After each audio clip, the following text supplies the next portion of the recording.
Listen, it's been a tough season. If you're an Everton fan, it's almost, they're probably just fatigued. You know, you've got the points deduction, thinking that they could be relegated. That's gone away now.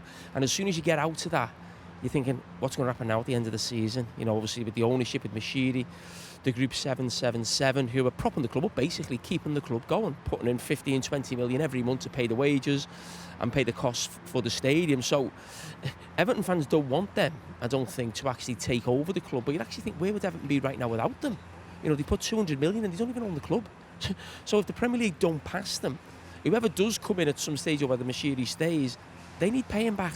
There's other loans at the stadium to finish. And I think in the next few weeks, once you get the football out of the way, you do fear for Everton a little bit what is going to happen, because it doesn't look too rosy right now. There's actually talk, I wouldn't say it's imminent, but sort of administration was mentioned sort of this week, or Everton was sort of taking advice on that situation if it came to it.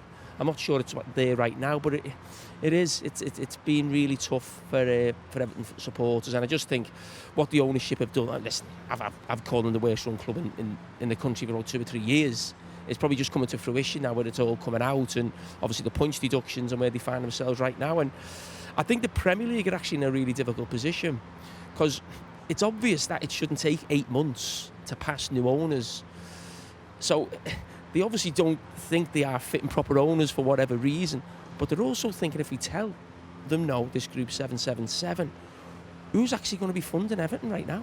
You know, keep them going wages-wise, the stadium-wise, and they've actually given them an ultimatum to provide the funds to pay off the debts, finish the stadium, and there's another 2 or 3 things they asked of them, and they couldn't do it. They can't provide it right now. So, yeah, something needs to happen, and happen very quickly.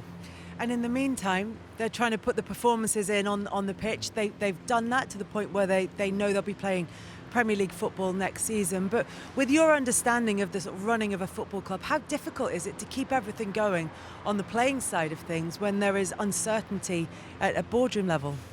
Look, I mean, Sean Dyche just alluded to in his interview there. He's the one that comes out every week and fronts it.